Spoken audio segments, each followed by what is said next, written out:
Ladies and gentlemen, good afternoon. My name is Achille Genevieve Gnoahou. Welcome to our program called News from the Diaspora. Today I have with me Matilda and Karyne. They are both organizers of a big event that we had this year in the UK, and the event named Miss Africa UK. Hi Karyne. Hi. Hi Matilda. Hello. Karyne, can we have a little story about the beginning of Miss Africa UK? How did you get the inspiration? Okay. Miss Africa UK is actually organized by African Women of Substance. We are a registered charity based in Wolverhampton, and we are created to empower and support African women and their families. And we thought about bringing up Miss Africa as an event because we thought it was time for the African girls and women to be equipped and educated, to be able to research, find out about their homelands and their ancestry. And we have a problem in the UK where a lot of girls have identity crises, where they leave Africa at home and UK in the schools or in the workplace. And a lot of the images that come out about Africa are usually the negative images, which mean that a lot of these girls would like to associate more with the UK or the British side of things rather than the African side. And so Miss Africa was created to get these girls to actually go out, find out about Africa, come out and represent it, say that I am African and I'm proud to be African. When you talk about identity crisis, what do you mean? Can you give some example? Well, I think because these girls are living a life like at home, they have the cultures, they have the African parents coming originally from Africa, bringing them up. When they go to school, they have to live the British culture, and sometimes that can be very confusing. And at school, you'd always have peer pressure. At workplace, you'd always have people living different cultures, which makes it difficult for them to actually say, this is who I am. So it's difficult for them to identify themselves. And so it's quite easy for them to relate with the side that they see more than the side that they don't. So through this event, you want them to remain African through that multicultural place that they have at school. Exactly, because this is their roots, and we need to bring out Africa in a positive light. That is one of the reasons why we say Miss Africa should be like an ambassador to actually bring out what Africa is all about. Okay, when did you start that event? When was the first Miss Africa? Miss Africa was started in 2009, and we've been running it for 4 years now. And so Miss Africa UK 2013 was the 4th year running. Okay. Was the idea a new idea, or was it an existing idea that you just used again? I think beauty pageants have always been from going back centuries. Beauty pageants have always been there. I think the difference with ours is Miss Africa UK is not your regular beauty pageant. For example, we don't have the swimwear category that many beauty pageants we would have, because we are actually there to bring dignity to a woman and to actually say beauty is from inside, not from outside.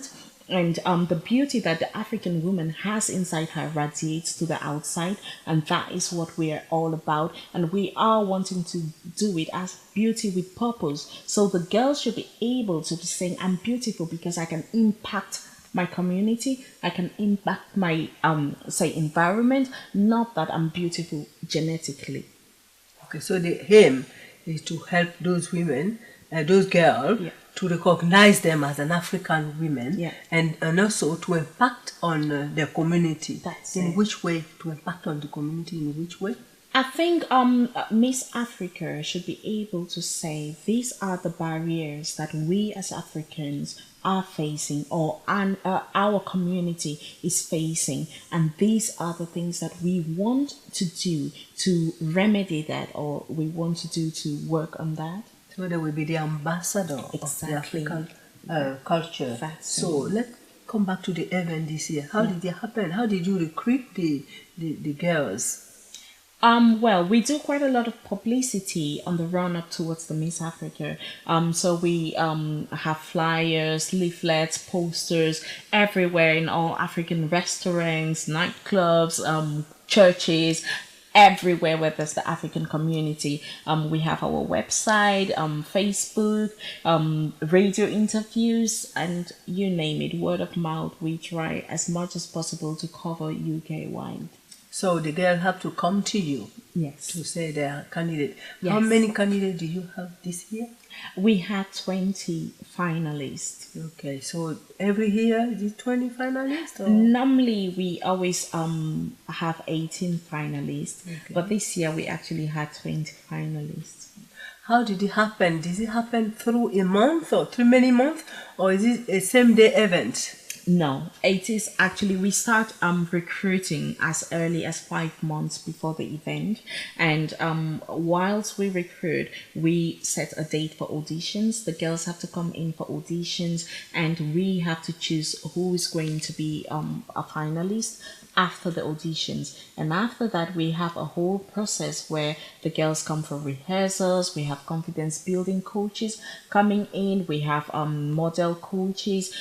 We have quite a lot of work that we work with the girls background before the day of the event. Do you go to the cluster, the area, or do you do all the process here in Birmingham? What is happening? The final happened in Birmingham. Yes, the finals happened in Birmingham. The auditions were in Birmingham, and then we had another audition in Wolverhampton as well. And because we are growing, we're definitely going to be going to other cities in the next year to do auditions in other cities. But all the auditions were in Birmingham and Wolverhampton, and the rehearsals still in Wolverhampton, and the event itself was in Birmingham. If somebody is, a lady is listen to us today, how old she has to be candidate of Miss Africa UK? It's usually from 17 to 40 years old. Wow. So how did you choose that interval of age? How did you choose it? I think from about 17, a girl is big enough, mature enough to say that, to be able to know who she is and be able to represent and do the work or have the responsibilities that Miss Africa should have. And we take it up to 40, which is different from other beauty pageants, because we are not looking at the age, we are looking at what the girl has to give, what the woman has inside her to offer. That's what we are looking at.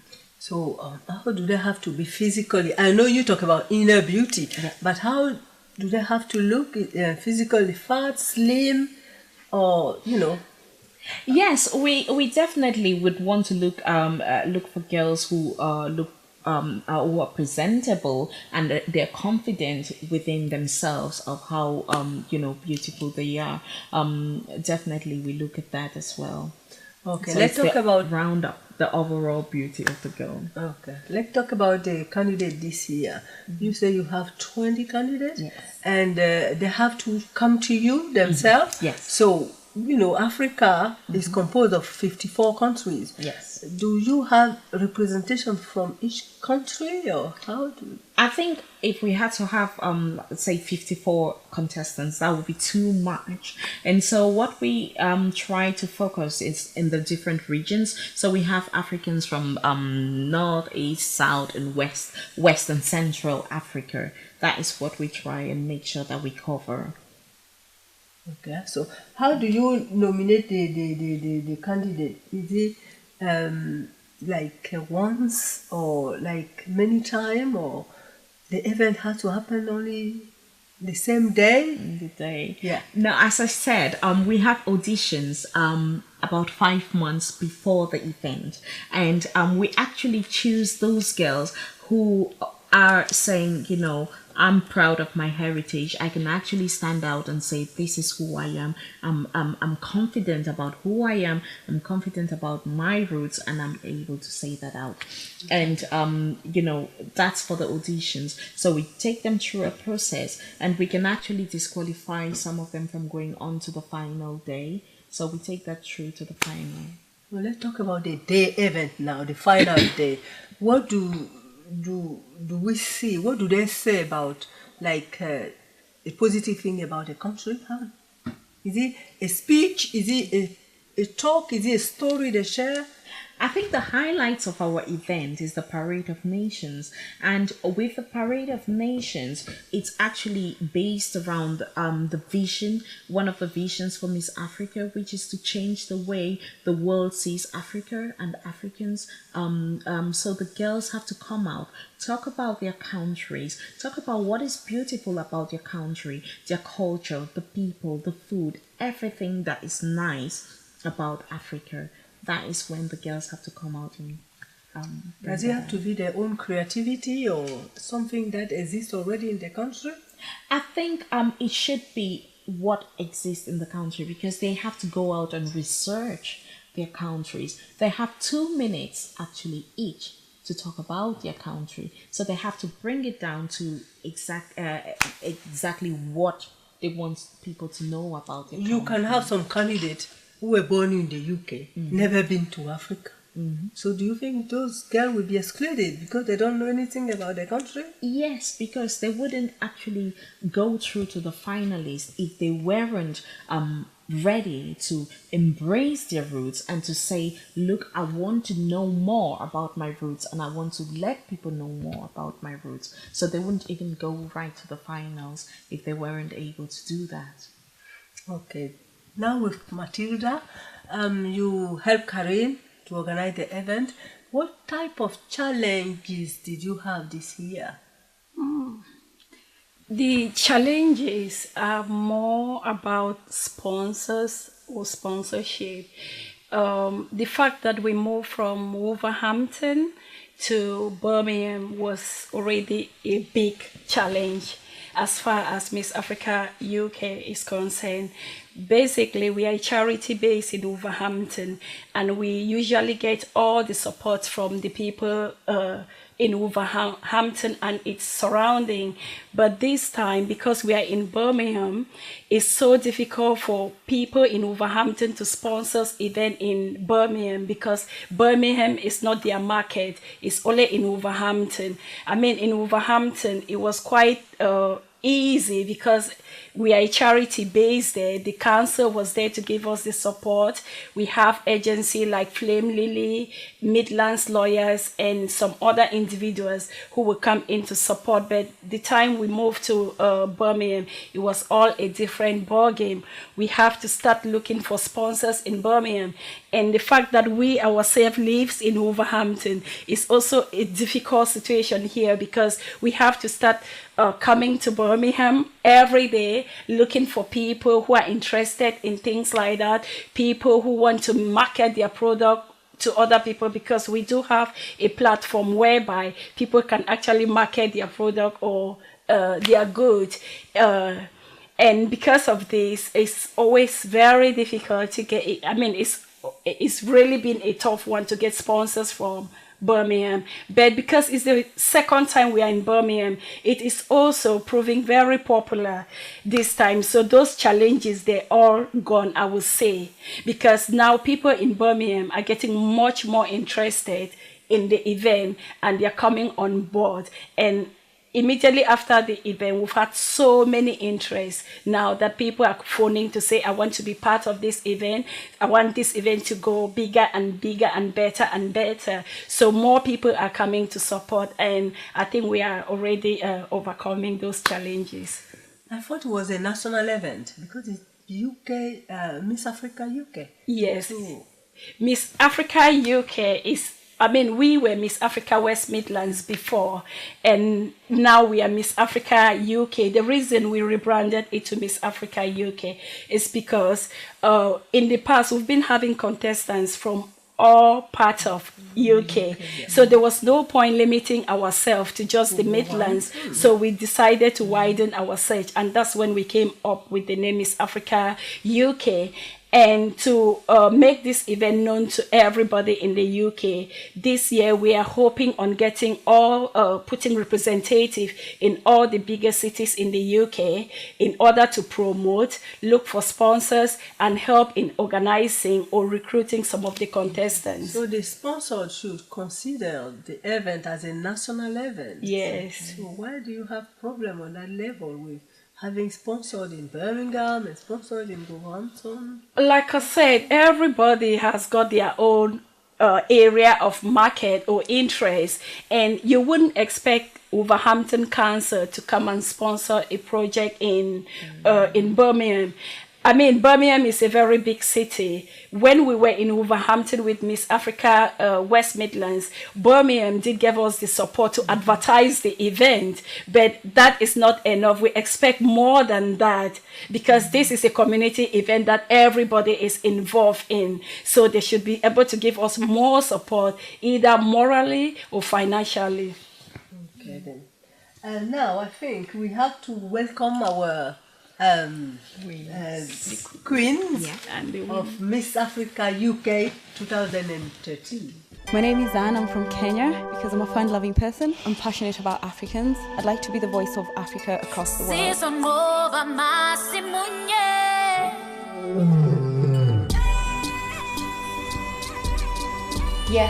an African woman.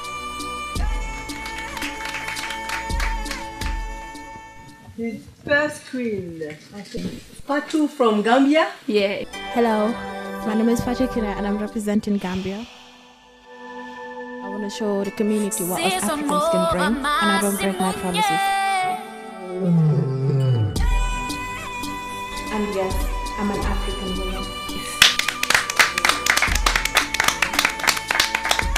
And the second one, the second princess is Monaliza from Zimbabwe. Hi everyone, my name is Monaliza Sibanda. I am from Zimbabwe. The honor of representing the voice of the unspoken and broadening the minds of those who are not aware of the values of being a true African. Yes, I am an African. Thank you. So I'm going to talk to the queen, Anne from Kenya. Yeah. Anne, how did you hear about the event? Very interesting. As Karyne said, you know, they advertise all over, including clubs. I was one of those in the club. And yeah, somebody approached me very nicely with a leaflet, and I presume they thought I was worth entering the competition. So I thought, wow, okay, you know, I consulted with my friends who were with me at the time, and they were like, yeah, go for it. So the following day, you know, I was just idling about, and I thought, I might as well give it a try. So rang up, and I got through to Matilda, and we had a brief discussion, and the competition was on. It was legit, and I thought, right, okay, I want to go for this. And then the process started there. She sent me an application form. I filled that in, and yeah, so I was invited to the auditions, and here I am today. Congratulations. Thank you very much. So, your friend encouraged you then, is that what you mean? Yeah. Were you confident yourself before you got the... I think because of the environment in which I got it. I got the application, not application, but rather the invite, you know, the flyer. It was more like, really? Shall I? And they were like, yeah. Inwardly, I knew I would. But then, you know, sometimes when you just think, this is so, you know, offbeat. So, yeah, I think I knew I could get into it. So I was confident enough that I could do it. It just seemed at the time like so bizarre. Like, who approaches you, you know, in that style? So, yeah, it was good. Was it your first participation? Yes, it was. Yeah. Wow. It was. Good. Yeah. So from now, what did you do that day? Like the aim. What did you present to the public as a good side of Kenya? Was it? How did you come out with the idea? Have you been to Kenya before? Were you born in Kenya? I was actually born and raised in Kenya. Okay. Yeah. So yeah, I had a very big part of my life has been there. So I quite relate very well to home. What I actually presented about not only Kenya was Africa in general. I just thought this is an African event, and Africa, we're one. And I was like, I want to bring out the whole perception about Africa in general for people, because to me, I look at Kenya as like any other African country. So I presented a poem which talked about Africa in general, broke it down to the African man, the roles of the African woman, and then spoke about our African children, and then just sort of summarized it with a little word of encouragement for people to give Africa a chance, because I think Africa deserves a chance. Okay. So, what after your talk, how confident were you that people will pick up something from what you said that day? It felt amazing. It was a poem that I wrote myself, and being an African woman who's grown up both in Africa and over here, I felt like I put so much emotion and attachment to this poem. I felt that I could actually relate to so much of what the average African girl or African child goes through here. And for me, this event being African, majority of the people that came to the event, I knew for a fact would relate to that, because they really so much associate to where we are from. Also, it was more of an educative material. Even for those who did not come from that part of Africa, definitely came out of it having learned something about it. So I felt it was quite beneficial. Okay, so now you are the queen. Yeah. What will you change in your role? What will be the aim of your role like? What are you going to change? What are you going to do with that role? Yeah, I want to do the best I can. To begin with, I want to identify areas where there's a gap. And if I could play a part in filling that gap, that would be really, really more of a dream come true for me. I want to work with the community. I want to identify areas of growth and research. If there's any areas that I could help or I could come in and make a difference, those are the kind of things that I'm looking to aim for. I also want to bridge that stereotypic idea of, oh, Africans are like this, Africa is not that great. You know, when people hear about Africa, they kind of tend to sway more on the negative side. Even when what kind of negativity have you already heard? People think of Africa, they think of, Africa generally being poor. They think of Africa generally being with kids who are uneducated. I mean, even in the media, what we see today, you see adverts about kids that are malnourished. You see adverts about families that are just about getting by, if at all. And I want people to realize that, Africa is coming up. And I want them to realize that Africa will one day overcome its problems.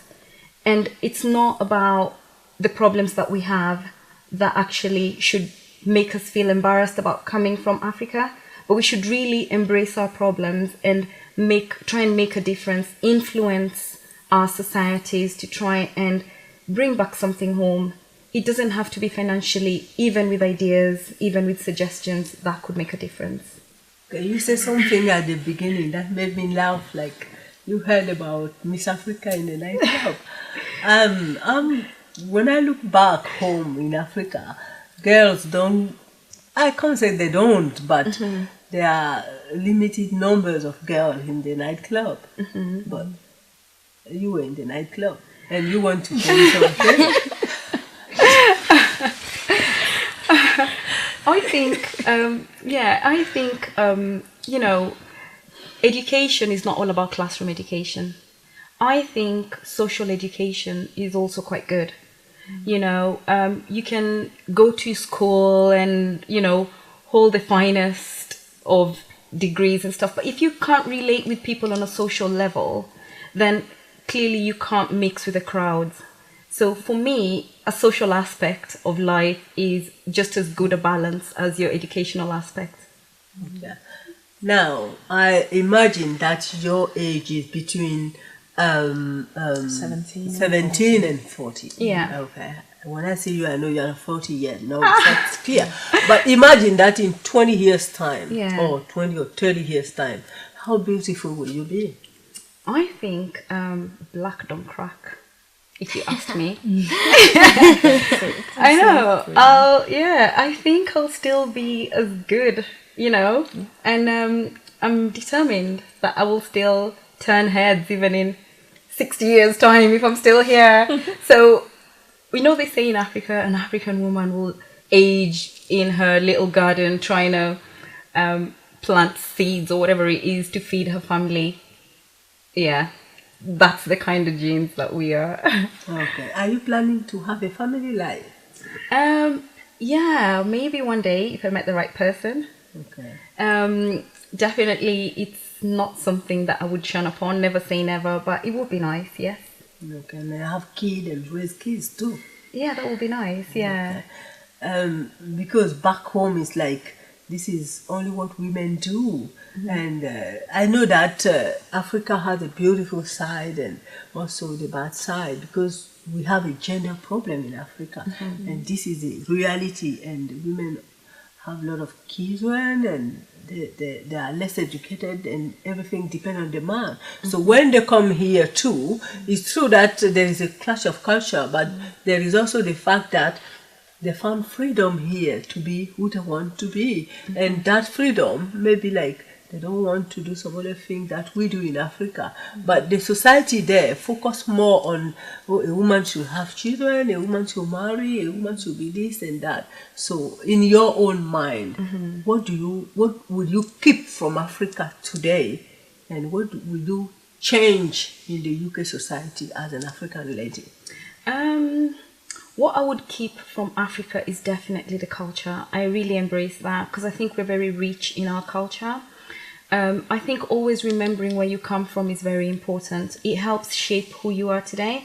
And I think my upbringing has sort of helped shape the person that I am today. That's one thing that I really appreciate and would like to keep for the rest of my life. On the flip side, today you find that a lot of women tend to be more career orientated. So they kind of end up having kids a little bit late because they want to see the education pay off in terms of earning a good career, and then from there, once they feel settled, then have kids. Personally, I believe if I was to look at it in terms of today, women tend to have kids a lot later purely because of the reasons that I've just mentioned. But at the same time, it's something that should happen when you feel that you're in that place in life for it to happen, because you don't want to put yourself in a situation where you're actually maybe running before you can walk. So it's always best to just follow your heart. If you feel that's the best time for you, then fair enough, by all means, it's right to do. You shouldn't let the society dictate what you feel is right, because it's only you that will live that life, not the society. Can I just chip into that as well? One of the things that we do on the night of Miss Africa is the African Women Achievers Awards, and the African Women Achievers Awards is actually created to recognize what African women are doing in their communities and in their surrounding, and to help them to act as role models to other African women who are facing barriers that these women have faced before, to actually say, you know what, I can actually do this. So with that, we also try to sort out some of those gender issues that we as Africans we faced in the past. I would say in the past because we're now in the UK. The women in Africa are still struggling with issues like that, and that is one of the platforms that our African queens are going to definitely be looking at how to tackle that. And in the run through onto the event, we also had them do a video about the barriers that the African woman faced. It's on YouTube and it's called An African Woman. It talks about the barriers, the rape, the genital mutilation, the circumcision, breast ironing, forced marriages, early marriages, all those issues that African women face. But it also talks about the strength of the African woman, the things that she brings out as well to society. But the women face those things in Africa, not here in the UK. We do have that here in the UK. Domestic violence is always a big thing. Yeah. It's still something that we are working on, and I think as the UK government as well is helping to work on that. It's something that is both in Africa, it's both here. Things like circumcision really reducing because women here have now gotten that education that, well, they shouldn't actually be doing that to their children. But in Africa, maybe it's still a bit more. So, we actually face those problems both here and in Africa. But here, I think we have that freedom to be able to sort some of those problems ourselves, and also impact back in our communities in Africa. Thank you. So, Anne, yes. On the day you had two of your princesses here with you, what do you think made you win rather than one of them? I think they're both. I think no matter how you look at it, they're still winners in my eyes. I think we worked well together. We encouraged each other, and no matter how you look at it, to me, they're winners. So it was a competition, but a competition for the same goal, which is promoting Africa abroad. Mm-hmm. So there were really not that competition, but you were one in the same goal. Is that what you mean? Yeah, I think basically we all got in it with one aim, and I think the aim of it was to be representatives of Africa. And all the girls there are so proud of their heritage. They all got in it to represent Africa. So to me, anyone that actually gets into whatever you want to call it, a competition, or it could be even if it's a job that represents something, if you get it and that's where your heart wants to be and that's what you represent, you're a winner. Okay. Thank you, Han. Now I'm going to talk to the first princess, who is Fatou from Gambia. Yeah. Hi, Fatou. Hi. Yes, the same question like Han. How did you hear about the event, and how come you were confident to be candidate? My auntie told me about it, and then she signed me up for it before she told me. And then, and then I was like, I'm not sure. I didn't want it to do it at first. Then she took me out of it, but then everyone else started talking, and I think about it, and it's something that I wanted to do. It's just that I was shy. I was thinking about the crowd and everything, but then I changed my mind and I entered. You answered, okay. So what will you change with your role? With my role? Yes. What will you do concretely with your role? In Africa? The aim here in the UK, or I don't know. Oh, I would like to encourage every African woman, a lot of them, to know that, to be proud of being Africans, because in here, what you normally hear about Africa, we're poor, this and this, they laugh and stuff. We're Africans and we're proud. We have a lot to offer than anywhere you go in this world. We have a culture which is like the most beautiful thing we have. And we have a lot more things. And I want all of them to be proud of being Africans, because we're the most beautiful people. So Fatou, what do you think you are going to work on? What will be your sector of activity as a first princess? Modeling. I want to start. I want to have a small modeling agency to help young people, young African or anyone, to enter and teach them about modeling and help them achieve their dreams, young kids and stuff, and give them the chance and give them more confidence of doing what they want to do in life. Okay, thank you. Now we're going to talk to Monaliza. Yes, she's from Zimbabwe. Were you born and raised in Zimbabwe? I was born, in Zimbabwe. Okay. And then I came to the UK when I was about 10. Okay. But still from 10, I was still being raised here. So I was raised in both places, I would say. So, okay. So what do you remember today from Zimbabwe? What do I remember? Yeah. Family meals.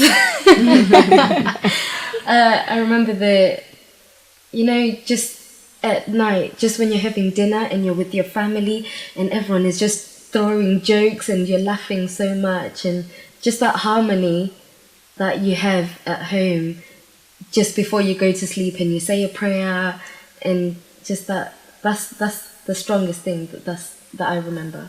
Okay. Was it what you talk about the day of the competition? No. What did you present as a beautiful sides of Zimbabwe? Okay, I spoke about, in my language we call it Ubuntu, which is something that is like respect, self-respect. As an African, this is something that is there I would say in every country in Africa. Ubuntu is like, which language is of Ubuntu? Togetherness. Ubuntu, that's Ndebele. Okay. Ndebele, Zulu. Yeah. Another. It's like a sense of togetherness. You know how you would normally, us at home, if there's a time when we don't have sugar, you go next door and you're like, I need some sugar, and they would feel so free about just helping out. That sense of togetherness, that sense of helping each other, that sense of African women coming together, holding hands and making us, together and bringing the best out of who we are. That is what I spoke about, because it's a strong point. Do you know your neighbors in the UK? In the UK, yes, I do. Do you know your neighbors? I do. Will you still knock the door to ask something like you do in Africa? No. Well, I haven't done that yet, but I am comfortable to do that with them. I'm very comfortable to do that with them, because when I came here to the UK, there's things that are sort of in your blood. That spirit of being so nice to everyone. You see people, and I'm that type of person who'd be like, hey everyone, and I don't care if you're black, if you're white, if you're Indian, whatever you are. I would just be like, oh, hey girl, let's, I'm really social. So when we got home, when we moved into the UK, I made sure I go to my neighbour's house and say, knock, knock, knock, you have a new neighbour. I made sure that, obviously, if you're going to be someone's neighbour, you don't want to be not talking to them. Do you know what I mean? You have to be social. For you to reach out into the world, into anywhere, you should be able to be comfortable enough to speak to whoever's next to you, because that is where you start. You start with the nearest people to you. So the barrier about talking to your neighbor or going to your neighbor to ask something, is it at your same personal level, or is it at the level of cultural things in the UK? Where is the problem for you? For me, actually, it's on both personally and culturally. Because I believe that from where you come from, you would, if you're lost or something, you just ask anyone. For you to have that confidence to even speak to someone you don't know and say, oh, excuse me, do you know where I'm going? That's enough. That's all you need for you to be able to speak to your neighbour. Besides, this is someone that you see every day. You're coming in and out of home. You see them every day. There's bound to be a time when you're like, oh, hi. and they're like hi, and that's where you start. But do you think that in Africa, people can give you something because they know that they can't have everything too? Like if I don't have some... People in Africa will help because they know they will need your help at some Exactly. time. So it's like a mutual help. Yeah. I help you because I know that. I will knock your door too. Yeah. But here in the UK, it's a different culture. People have everything and they plan things in advance. So this is a different side of the two cultures. So now, when you heard about the Miss Africa, how confident were you? Oh my God. I was like, Miss Africa, I'm not doing that. You know, like, I was a bit, first of all, I just didn't understand why someone would approach me and think to me that, you know, I'm worth such an event and believe in me so much, because to be quite honest with you, I never believed in myself that much. As much as I'm very, you know, I'm very nice, I'm very like, hey, and so, you know, I'm confident to speak to anyone and to be myself. But behind closed doors, really, I didn't think that someone would approach me and think, oh, that girl is worth being in that sort of event. I never ever believed that. So who empowered you then? Friend and family? Yeah. Close friend? Yeah. So now, after Miss Africa, you know that you are beautiful today, you are confident. The competition helped you to reach that level. Yeah. Is that what? Yeah. We had confidence building before the event. Okay. We had classes, we had people teaching us to model. We had choreographers teaching us for we had an opening act and we had to like get our groove on and stuff like that. We had choreographers to help because obviously not everyone who entered is a dancer. Not everyone who entered is a model. Not everyone who entered feels beautiful. Not everyone who entered thought they could do something like that. So you are guided from the start. From the interview, you are guided and you are advised and you are groomed. By the time you get to the event, you should know that even if you win or you don't win, you are still a queen. Because you have learned so much. It's more like chase the dream and not the competition. Because the things that you learn, I learned so much, a lot more during the time just before the event. I learned a lot more than that, than the actual day. You know, the actual day was, to me, in my head, I'm thinking, do you know what, this day, for me, it's not a competition anymore. I'm celebrating who I am. I'm celebrating what I do and where I'm from, and I'm very proud of it. So in one word, what did you get from taking part of the competition? What did I get? Word, yeah. In one word.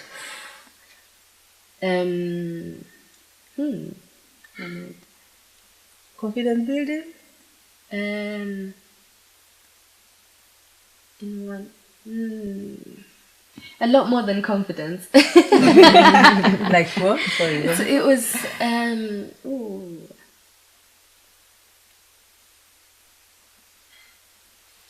I've got two words. Okay, yeah, go on. African queen. African queen. That's what I felt like. Thank you. And Anne, conclusion, what did you get from this competition? Oh, long life friends. I will not forget the girls. It was a great journey. It was amazing, and I've met some amazing people and friends for life. Thank you. And you, Fatou? I made new friends and I met the funniest people ever. They're so funny and they're fun. You just have to love them. A lot of fun there. Okay, thank you. You don't want to talk about the award, what you get like a prize for that competition? It's like, you know. Yes, the first prize, Anne, she actually gets a prize worth £3,500. Okay. She has a cash prize, has a top feature in a top African magazine. She has her own personal website. She also has a professional makeover with hairstylist and a professional photo shoot and a beautiful portfolio for herself to go on, and not forgetting the crown, the sash, which she would have for life. I think being the first Miss Africa UK, I think one of the things that we say is it shouldn't be, 2014 is not going to be the end of the road. It's going to be actually her helping the other new contestants in their own journeys. Okay, what about the first queen? Fatou, she has her price is worth £1,500, and she also has her cash prize, a full makeover, photo shoot, professionally bound portfolio of her pictures, a goodie bag from the Miss Africa team, and also a hamper from our sponsors. I forgot that one. And also, I forgot to say that they would be able to work and fundraise to go and promote our projects in Africa, which is sponsor a child in their own home. So yes, that's what they win, and her sash, which she would have for life as well. And yes, and Monaliza, Monaliza the third, her price is worth £500, and she has her full professional makeover and her photo shoots, her hamper, the goodie bags, and the sash. Thank you very much.